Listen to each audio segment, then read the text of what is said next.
नमस्कार मित्रों, डॉक्टर संजीव भानावत के चैनल में आपका हार्दिक स्वागत, अभिनंदन।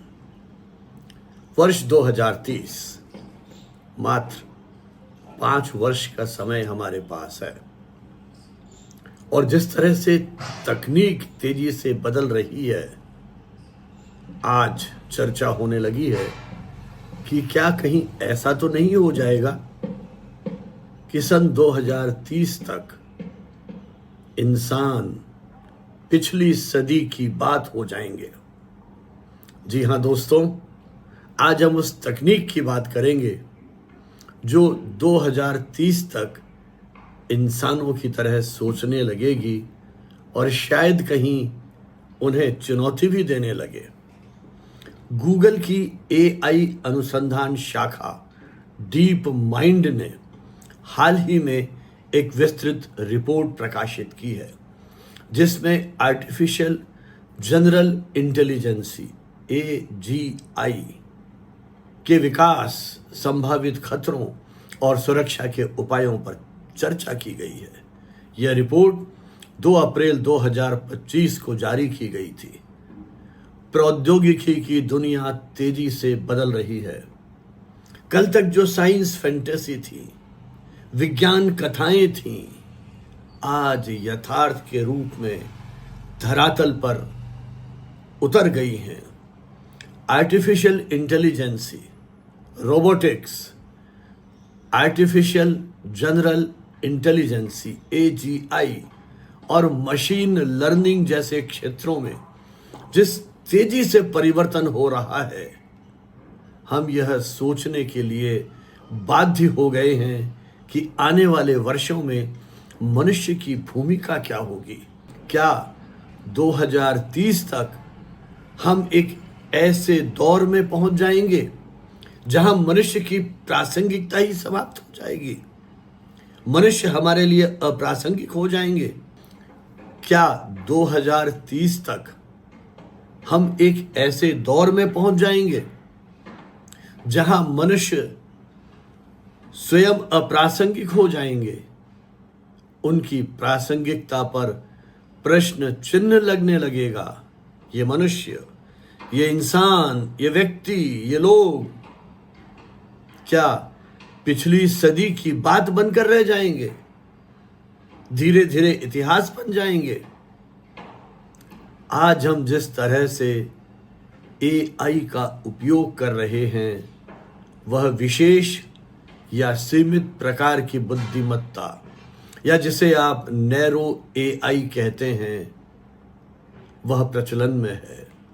उदाहरण के लिए voice assistant, search engine, chatbot आदि आदि। लेकिन अब दुनिया उस दिशा में बढ़ रही है जिसे कहा जाता है आर्टिफिशियल जनरल इंटेलिजेंसी या AGI। यह वह तकनीक है जो इंसानों जैसी बुद्धिमत्ता से लैस होगी, सोचने, समझने, सीखने और निर्णय लेने की क्षमता उनमें होगी। वे स्वतंत्र रूप से सोच समझ सकते हैं और अपना निर्णय भी कर सकते हैं। गूगल की इसी AI शाखा डीप माइंड ने अपनी रिपोर्ट में यह बताया है कि 2030 तक AGI की संभावना हो सकती है और अगर इसका विकास अनियंत्रित रहा तो यह इंसानों के लिए खतरा भी बन सकता है।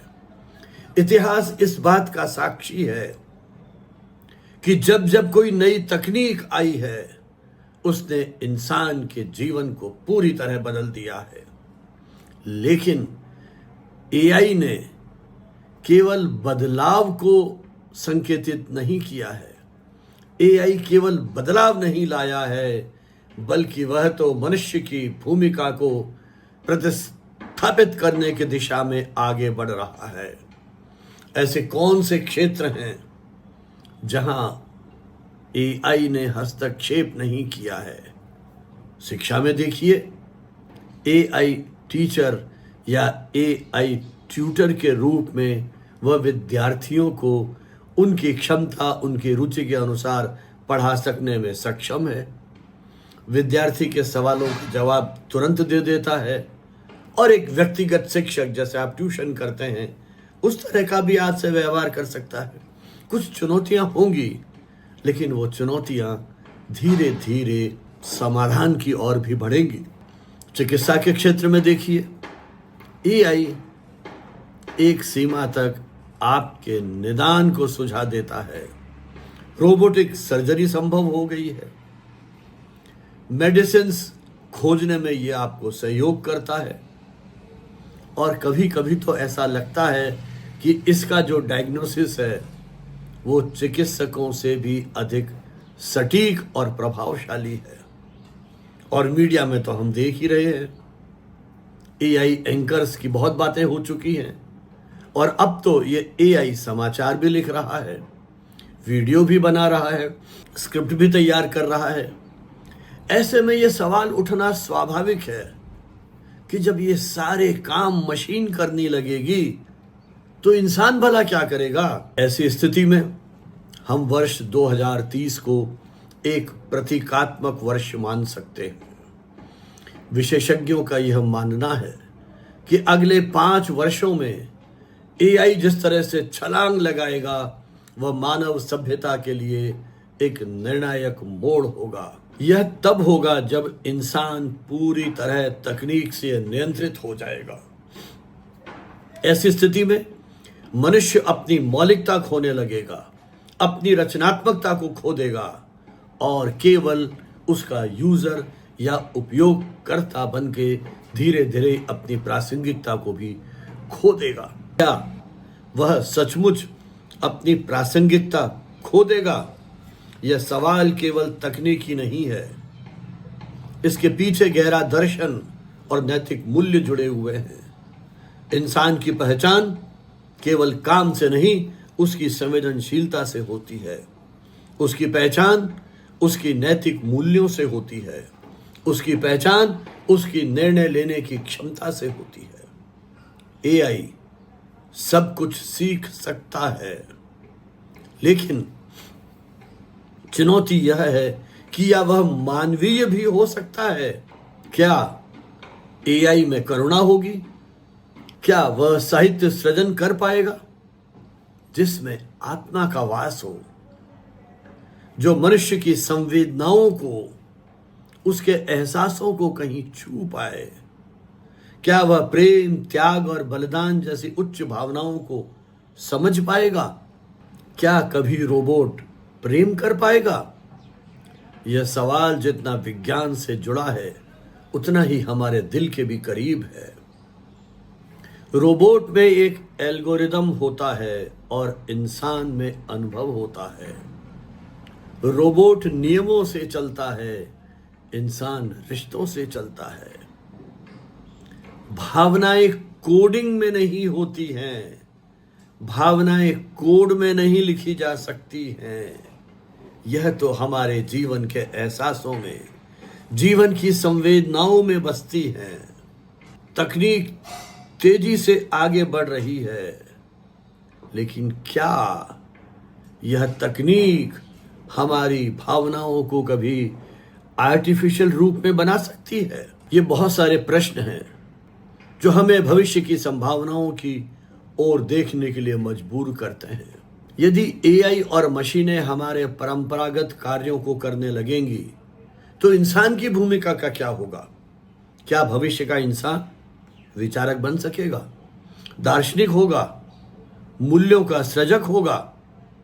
क्या वह कुछ नैतिक दिशा निर्देश तय कर पाएगा? क्या तकनीक का मानवीय उपयोग सुनिश्चित किया जा सकेगा? संस्कृति और समाज का संतुलन बनाया जा सकेगा? हमें कुछ ऐसा करना होगा कि मनुष्य पिछली सदी का इंसान मात्र न रह जाए, या इंसान पिछली सदी की बात न रह जाए। हम एआई के साथ रहना सीखें, हम एआई के साथ सह अस्तित्व में रहना सीखें। तकनीक हमारी शत्रु नहीं है, तकनीक को हमें अपना सहयोगी बनाना होगा। हम वो कार्य करें जिसमें इंसानी आत्मा झलकती है। लेखन, कला, शिक्षा, नेतृत्व, सरकारें, शिक्षण संस्थान और समाज मिलकर एआई को नियंत्रित करने वाली नीतियां बनाएं और उन्हें प्रभावी ढंग से क्रियान्वित करें। ये आज के समय की आवश्यकता है। बच्चों को हम एआई के साथ काम करना सिखाएं, वो एआई से भयभीत नहीं हो, एआई से आतंकित न हो। ये आज के समय की सच्चाई है। इसे समझें, सही परिप्रेक्ष्य में समझें, लेकिन इसके गुलाम नहीं बने। 2030 में क्या इंसान होंगे पिछली सदी की बात? यह केवल एक सवाल नहीं है, एक चेतावनी है। यह हमें सोचने को मजबूर करता है कि क्या हम तकनीक के पीछे भागते हुए स्वयं बहुत कुछ खोते तो नहीं जा रहे हैं। अब भी हमारे पास समय है, हम तकनीक को संवेदनशील और मानवीय दिशा में मोड़ सकें।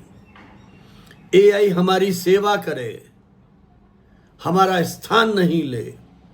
अगर हमने यह संतुलन बना लिया तो 2030 तक आते आते हम पिछली सदी की बात नहीं बल्कि नई सदी की प्रेरणा बन सकते हैं। आइए इस रिपोर्ट के कुछ मुद्दों पर बात करें।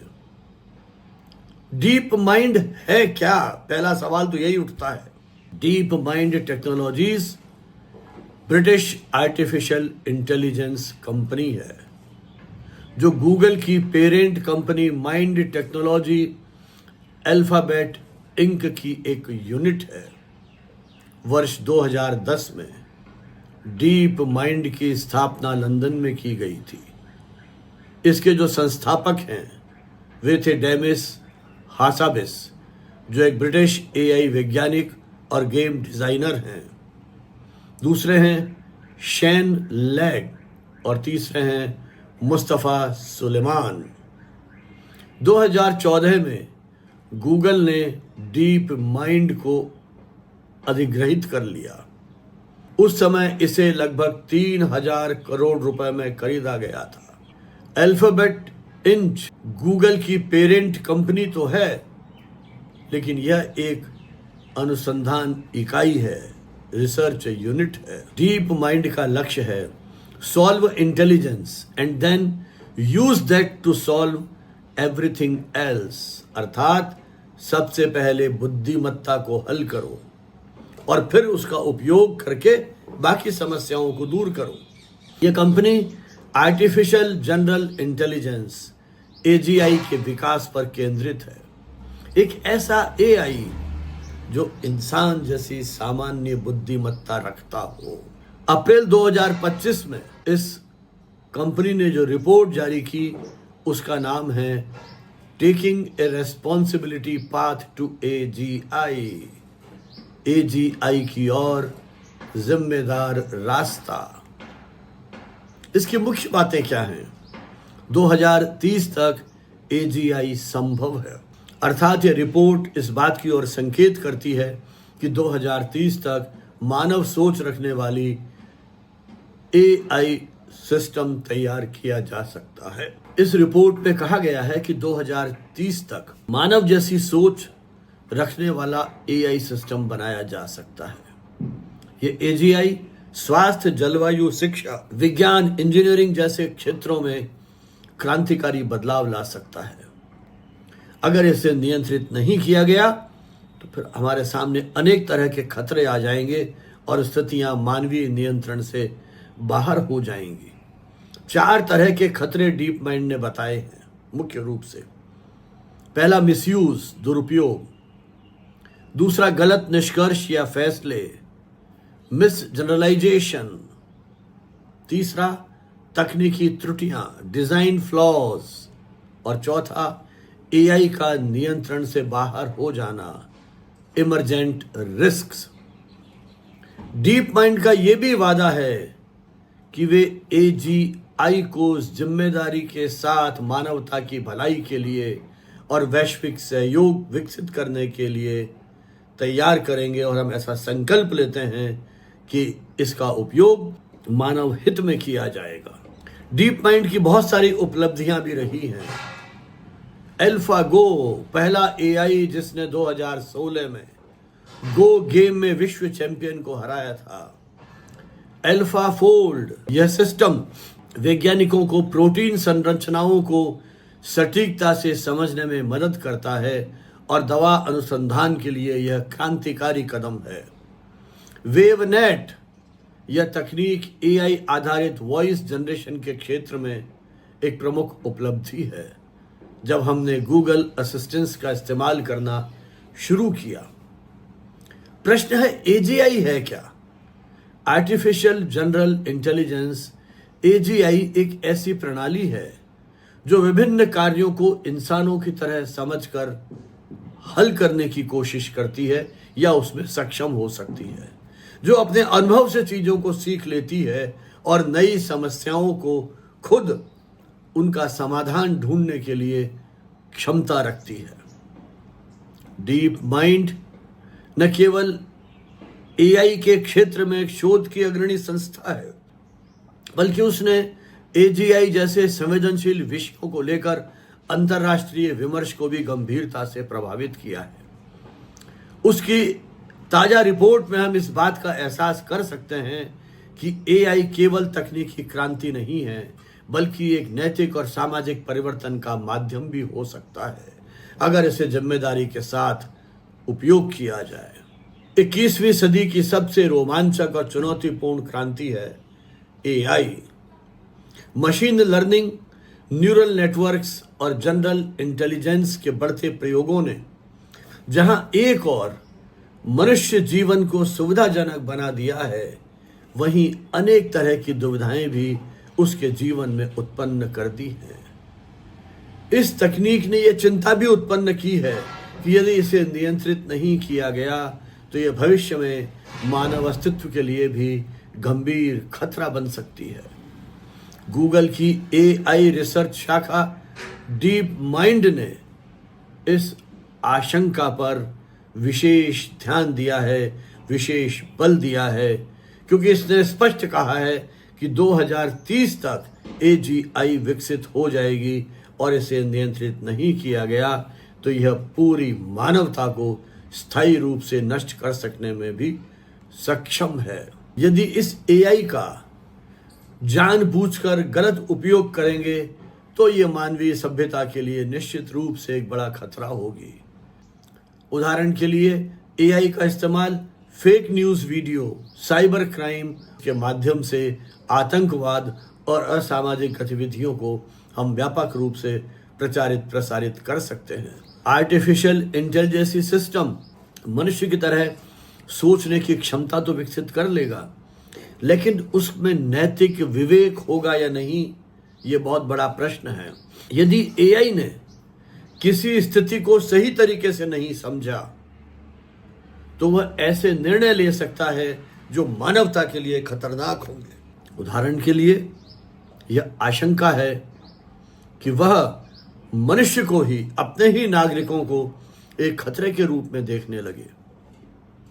एआई के जो डिजाइन है उसमें भी गड़बड़ी की आशंका हो सकती है, जिसके कारण से पूरा सिस्टम जो है उसके सामने खतरे मंडराने लगेंगे, एक प्रश्न चिन्ह लग जाएगा। एक ऑटोनोमस ड्राइविंग सिस्टम द्वारा सड़क पर पैदल चल रहे यात्री को यदि हम न पहचानेंगे तो आप कल्पना कर सकते हैं कि एआई के माध्यम से या एआई नियंत्रित यह तकनीक कितना नुकसान पहुंचा सकती है, दुर्घटना को आमंत्रित कर सकती है। जब एआई सुपर इंटेलिजेंसी की ओर बढ़ेगा तो वह अपनी क्षमताओं को स्वयं बढ़ाने लगेगा और उसके इरादे और उसके कार्य पद्धतियां मनुष्य के नियंत्रण से बाहर हो सकती हैं। यह नियंत्रण से परे तकनीक का एक ऐसा रूप ले लेंगी जिसकी प्रकृति और परिणाम दोनों से हम अनभिज्ञ हैं। न्यूयॉर्क यूनिवर्सिटी के प्रोफेसर गैरी मॉर्क्स सहित कई वैज्ञानिकों ने माना है कि एआई अभी उस स्तर पर नहीं पहुंचा है जहां वह मनुष्य की तरह विवेकपूर्ण निर्णय ले सके। उनका ये तर्क है कि यदि एआई अभी भी उदाहरणों और डेटा सेट्स पर आधारित निर्णय लेता है और यह कभी कभी भ्रम भी पैदा कर सकता है, वहीं दूसरी ओर एलन मस्क और स्टीफन हॉकिंग जैसे वैज्ञानिक वर्षों पहले इस बात का संकेत कर चुके हैं कि अगर एआई पर नियंत्रण नहीं किया गया तो वह मानव जाति के अंत का भी एक प्रमुख कारण बन सकता है। इस रिपोर्ट के अनुसार यदि एआई की दिशा नियंत्रित नहीं होती है या उसे नियंत्रित करने की उचित व्यवस्था नहीं की जाती है तो यह 5 से 10 वर्षों में स्वयं को इतना विकसित कर लेगा कि इंसानों की आवश्यकता ही शायद समाप्त हो जाएगी। इसी कारण वैश्विक स्तर पर एआई नीति निर्माण, एथिक्स कमेटी और नियंत्रण की बात की जा रही है। भारत जैसे तकनीकी विकास के क्षेत्र में तेजी से बढ़ते राष्ट्र ने अब नीति निर्माताओं को इस बात पर गंभीरता से विचार करने के लिए प्रेरित किया है कि वो मानव सभ्यता को बचाने के लिए आगे आए। हमारे पास डेटा की विशालता है और पर्याप्त प्रतिभावान युवा शक्ति है, लेकिन हमें एआई के इन संभावित खतरों को समझना होगा और उसे रोकना होगा। भारत सरकार ने राष्ट्रीय एआई रणनीति, नेशनल एआई स्ट्रेटेजी की घोषणा की है, जिसमें स्वास्थ्य, कृषि, शिक्षा, स्मार्ट सिटी और ट्रांसपोर्टेशन जैसे क्षेत्रों में एआई के उपयोग की पर्याप्त संभावनाओं को प्रस्तावित किया है। परंतु भारत जैसे विविध और जटिल समाज में एआई से संबंधित नीतियों को सांस्कृतिक, भाषाई और सामाजिक संदर्भों में ध्यान में रखकर बनाया जाना अपेक्षित है। एआई के कार्यों की एक लंबी सूची है। एआई के बहुत सारे लाभ हैं, अनगिनत लाभ हैं। स्वचालित चिकित्सा निदान, शिक्षा में व्यक्तिगत मार्गदर्शन, न्याय प्रणाली में पारदर्शिता, कृषि में पैदावार सुधार, आपदा प्रबंधन। लेकिन इनकी सीमाओं और खतरों को नजरअंदाज करते हैं तो इसके लाभों की जगह हमें इसकी बहुत अधिक हानि होगी। एआई को नियंत्रित करने के लिए अंतर्राष्ट्रीय स्तर पर प्रयास किए जा रहे हैं। यूनेस्को ने एआई एथिक्स गाइडलाइंस जारी की है। यूरोपीय यूनियन ने एआई एक्ट्स बनाए हैं। संयुक्त राष्ट्र में एआई की सुरक्षा पर सम्मेलन किए जा रहे हैं और ऐसे सम्मेलन भविष्य में भी प्रस्तावित हैं। उम्मीद की जानी चाहिए कि इस तरह के प्रयासों से हम एआई को उत्तरदायी बना सकेंगे और इस तकनीकी नवाचार को मानवता के कल्याण के लिए या मानवीय सभ्यता के हित में इनका उपयोग कर पाएंगे, ताकि ये मानव कल्याण के लिए सहायक बने, ना कि विनाश के कारण बने। एआई एक दुधारी तलवार है। इसका उपयोग हमें नई ऊंचाइयों, उत्कर्ष पर ले जा सकता है, तो गलत दिशा में किए जाने वाले प्रयोग हमारी अस्तित्व के लिए भी एक चुनौती बन सकते हैं। डीप माइंड की इन चेतावनियों को हमें गंभीरता से लेना होगा और एक ऐसा संतुलन बनाना होगा जिसमें तकनीकी विकास के साथ साथ मानवीय मूल्यों की भी रक्षा हो। यदि 2030 तक एआई इंसानों जैसी क्षमताएं प्राप्त कर लेता है तो उससे पहले ही हमें इसके लिए वैश्विक, राष्ट्रीय और स्थानीय स्तर पर नीतिगत, नैतिक और तकनीकी नियंत्रण सुनिश्चित करने होंगे। यहाँ सिर्फ तकनीक का अभिप्राय नहीं है या तकनीक मात्र महत्वपूर्ण नहीं है, बल्कि इसके साथ पूरी मानवता का भविष्य टिका हुआ है। डीप माइंड का मानना है कि एजीआई जैसी तकनीक केवल तकनीकी उपलब्धि के रूप में नहीं देखी जानी चाहिए, बल्कि इसके साथ गहरे सामाजिक और नैतिक दायित्व भी जुड़े हुए हैं। इस रिपोर्ट ने एजीआई के लिए 3 प्रमुख स्तंभों का उल्लेख किया है: सुरक्षा, सेफ्टी, नैतिकता, एथिक्स और नियंत्रण या गवर्नेंस। एजीआई के आने से न केवल रोजगार, शिक्षा और विज्ञान के क्षेत्र में बदलाव होगा, बल्कि सत्ता, सैन्य और सामाजिक संरचनाएं भी निश्चित रूप से प्रभावित होंगी। यदि एआई को एक अधिकारवादी शासन या निजी कॉरपोरेट हितों के अधीन छोड़ दिया गया तो इसका परिणाम मानवता के लिए हानिकारक हो सकता है। भारत सरकार ने राष्ट्रीय एआई रणनीति बनाई है, परंतु एजीआई जैसी परिष्कृत तकनीक के लिए सांस्कृतिक, सामाजिक और नीति संबंधी जागरूकता आवश्यक है। इसके लिए हमें कुछ प्रयोग करने पड़ेंगे। एआई शिक्षा को स्कूल और कॉलेज में अनिवार्य करना होगा। जो नीति निर्माता हैं, शिक्षाविद हैं और तकनीकी विशेषज्ञ हैं, इन्हें एक मंच पर बैठ करके भविष्य की रूपरेखा तय करनी होगी। एथिक्स कमेटियां बनानी होंगी और सार्वजनिक विमर्श को हमें प्रोत्साहित करना होगा। लेकिन इसके साथ चुनौतियां हैं कि क्या हम तकनीकी नवाचार को उन नैतिक सीमाओं में बांध सकते हैं? क्या हर देश को एजीआई तक समान पहुंच मिलेगी? क्या इस तकनीक का वास्तविक मानव लाभ हम सुनिश्चित कर पाएंगे? डीप माइंड 2025 की यह रिपोर्ट एक गंभीर चेतावनी है। यह चेतावनी है कि यह तकनीक हमारी सोच से कहीं आगे निकल चुकी है। यदि हमने आज से ही इसकी तैयारियां नहीं की तो आने वाला भविष्य संभावनाओं से अधिक संकटों की आशंकाओं से भरा होगा। एजीआई मानवता के लिए वरदान भी हो सकता है तो सबसे बड़ा अभिशाप भी। यह इस पर निर्भर करता है कि हम इसे कैसे विकसित करते हैं, कैसे इसका उपयोग करते हैं। डीप माइंड ने यह जिम्मेदारी स्वयं ली है कि अब दुनिया के सभी देशों को इस दिशा में सक्रिय भूमिका निभानी होगी। इस बारे में आप क्या सोचते हैं? कमेंट बॉक्स में लिख करके हमें बताइए। और इन्हीं शब्दों के साथ आप सभी के प्रति हमारी बहुत बहुत कृतज्ञता, आभार। जय हिंद, जय भारत।